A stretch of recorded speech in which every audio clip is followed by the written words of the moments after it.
Hello everyone and welcome back to the Common Sense Crypto channel. As with you always, this is Rich doing another video today on XRP.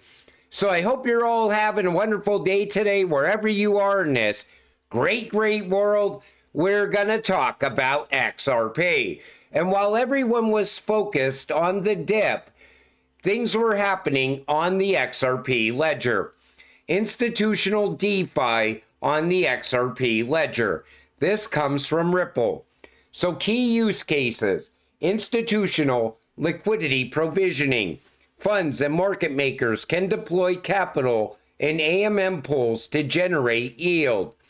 Tokenized real-world asset trading. Previously illiquid assets such as tokenized treasuries and real estate can be efficiently traded. Arbitrage and cross-chain swaps, ensuring pricing accuracy across different DeFi ecosystems. Once again, Ripple is making sure that they gain that institutional adoption. You know, Ripple, they're always geared towards the institutions. This is also happening on the XRP ledger, a proposed vision for XRP ledger programmability. As a recap, the team's main considerations for mainnet programmability are permissionless by design, no need for UNL approval for the network to execute user code, meshes well with XRP ledger in both design and implementation, easy access to native features, primitives to build on the XRP ledger's powerful building blocks. They want to make it easy to build on the XRP ledger. Easy for new developers to learn. They want new projects to come on board the ledger. Minimal impact on existing XRP ledger users and use cases, especially regarding payments, performance, and security. Minimal impact to node and validator cost. The initiative's anti-objectives are being exactly the same as some existing design, replacing XRP ledger's existing building blocks with smart contracts. Its primitives are a key selling point, a modification to the consensus protocol that would pay validators. So they want to make sure that they're bringing new projects onto the XRP ledger as well. But it's nice to see that they're always trying to improve the XRP ledger along the way. Over 13 million XRP locked in AMM pools as XRP ledger liquidity grows. Now, I know you, as a retail investor, you don't want to put your XRP into these AMM pools because there is a risk you can lose some of your XRP. But a lot of money is still getting locked away inside of those pools. I just wanted to point that out. There's a lot of XRP getting locked away, and that number continues to grow. Now, a lot of you asked me about how we're going to see value come from tokenization. First, take a listen to what Brad says here. I'll throw out two. I mean, one Ripple is interested in and we think a lot about, and because we are very focused on the enterprise and kind of institutional side, you know, the ability to tokenize real world assets and make them more accessible, more tradable, I think that is good for the global economy. I think it's good for consumers. I think it's good for businesses. I think it's good for institutions.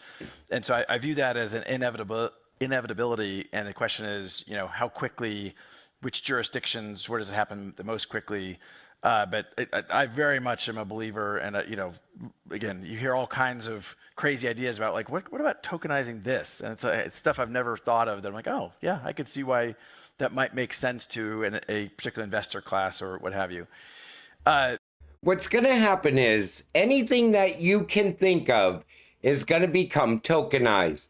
The way XRP is going to gain value from this is tokenized assets. There's going to be a need to store those assets. That's where Ripple's custody solution comes into play.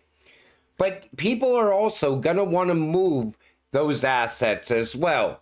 So think about it like this. Say you were to tokenize a Lamborghini and you wanted to sell that Lamborghini to someone, say, overseas.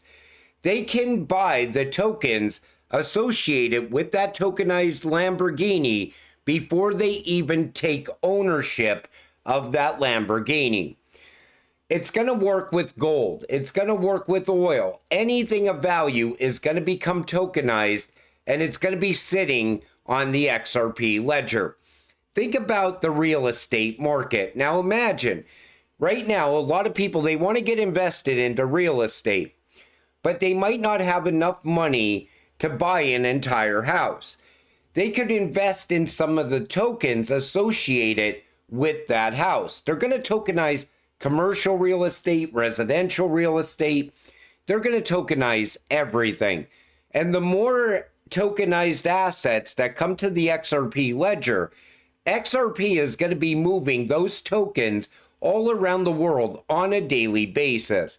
It could be stocks, it could be bonds, anything of value. That's where XRP is going to gain a lot of value from. We're going to see that pick up momentum by the end of 2025. Ripple news, XRP to disrupt SWIFT. New developments point to a major shift.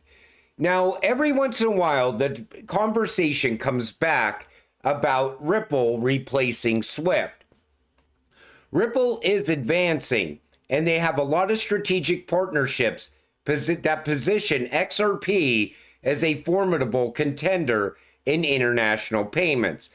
Outside of the United States right now, there's a lot of Ripple rails in place. There's a lot of banking the unbanked happening, and XRP is going to run on those rails. But what Ripple is actually doing is they're fixing SWIFT.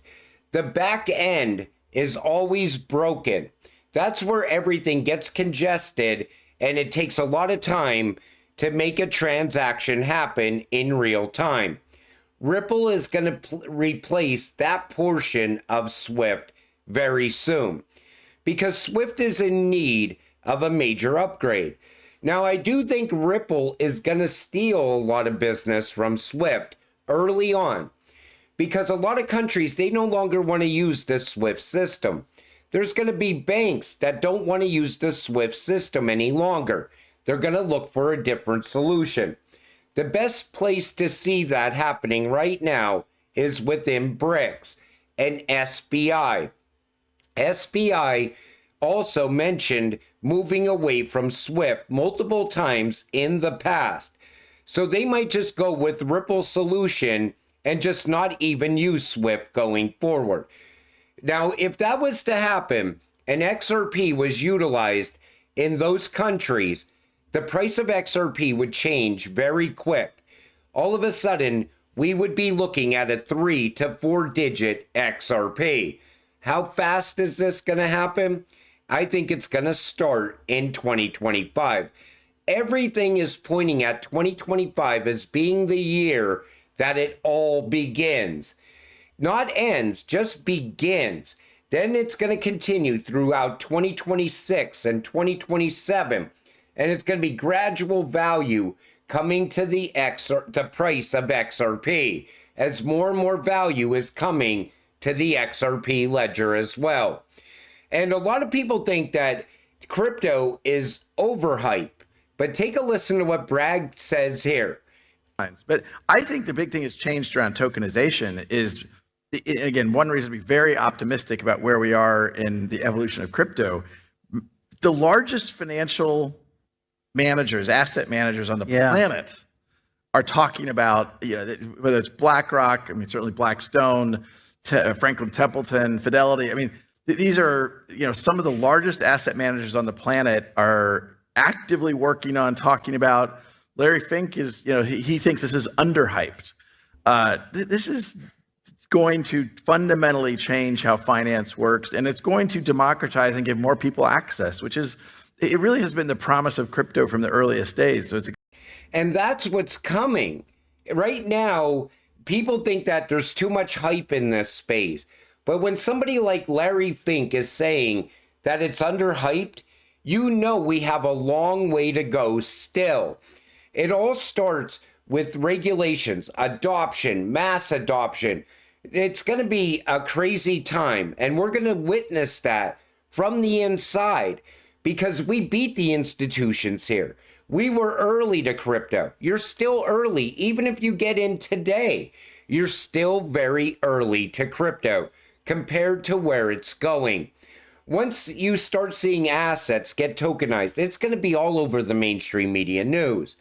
Then you're going to start to see institutions on the mainstream media news, CEOs of the biggest companies out there, talking about how adoption is happening for retail to use at, how crypto is utilized in the big box stores now, how it's utilized in the small convenience stores now. That's what we have to look forward to still. So whenever somebody says to you, crypto's way overhyped, it's actually underhyped. And I thought this was great. And this is coming to the XRP ledger as well. Introducing XLS-91D beneficiary. This has to do with inheritance. So now I knew Hedera was working on this a while back, and there wasn't a lot of talk about it. So now we're seeing it on the XRP ledger. Say something was to happen to you. What would happen to your XRP? So here's the problem statement. When an XRP ledger account holder dies without sharing their private key, assets are locked indefinitely. Without access to the key, no one, including family or executors, can transfer the XRP or other account assets. Risk of pre-death draining. Sharing keys with executors exposes the account to potential unauthorized access during the holder's lifetime. So they're coming up with a way to fix this. So if something was to happen to you, then your beneficiary would still be able to access your crypto, your XRP. And I like the idea of this because it's like planning ahead in case something was to happen. I want to see where this goes from here because this isn't fully built out yet and it's still in the very early stages. But I think they're going to make it where somebody can access your crypto without having the key to your crypto. But you're going to have to put something in place first. That's how it was built out on Hedera. Let's see if it's built out the same way on the XRP ledger. Uphold posted this earlier today. Hot take from the ECB. Bitcoin has no real economic need. Agree or disagree? Bitcoin is not going to be part of the future financial system. It's going to become something that ends up being tokenized, and it's going to be running on all these other networks. It's going to be irrelevant because at the main stage, you're going to see utility, not Bitcoin anymore. That time is coming. Ohio introduces bill to protect crypto payments and digital asset rights. Now, they were calling this a Bitcoin-only bill. Retail investors were calling it that over on X, but it's actually a digital asset bill. And what this does is it protects activities like self-custody, mining, and staking, while also exempting certain crypto transactions from money transmission licensing requirements. So they want to pave the way forward for digital assets. Now, this is somewhere where I see something like RLUSD gaining momentum early on. Later, most likely, we will see XRP getting a clear path forward here as well. But for right now, this is still in the early stages, but it's a good step forward. Self-custody is one thing that they should always protect. Your right to keep your crypto off the exchanges.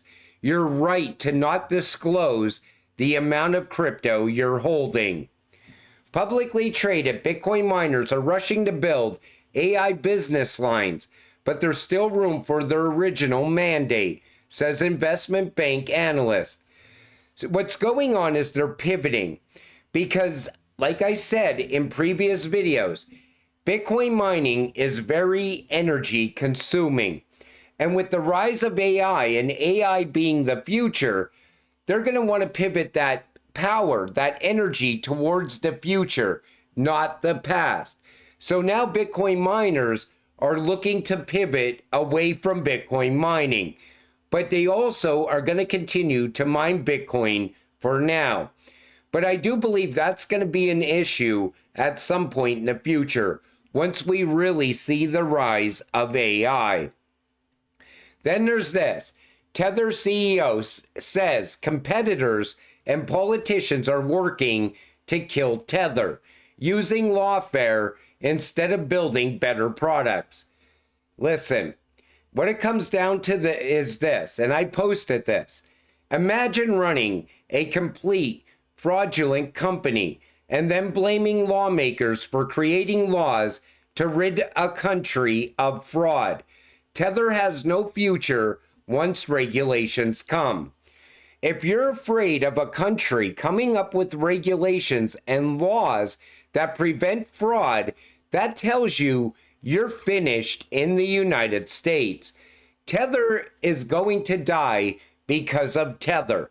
They've been committing fraud for so long that they couldn't run a legit business at this point, even if they tried. They've been propping up Bitcoin for way too long with fake printed Tether. And I still believe they picked up where FTX left off when it comes to money laundering as well. There's a reason this guy doesn't want to come to the United States. Most likely because a lot of people in the United States, inside of our government agencies, most likely have him on their radar. But like I said, you're an XRP investor. When Tether comes crashing down, it's taking the entire market with it. Whatever is not propped up by Tether will bounce back very quick. What is propped up by Tether, it'll take years to come back from the Tether collapse. That's the way I see it. And, you know, we are going to experience a lot of things in 2025. I wanted to talk about tokenization because I think a lot of people don't understand how much value is going to be running across the XRP ledger yet. Archax is bringing trillions of dollars worth of real world assets to the XRP ledger. And if XRP is being utilized to move those assets, you are not thinking big enough because you will see your portfolio absolutely look like phone numbers. It will happen. But until it does happen, stay patient, stay positive, and let's get rich together. With that said, I'm going to wrap up this video. I want to thank you all for watching. I appreciate all of you. I'll see you in the next one. Have a great night.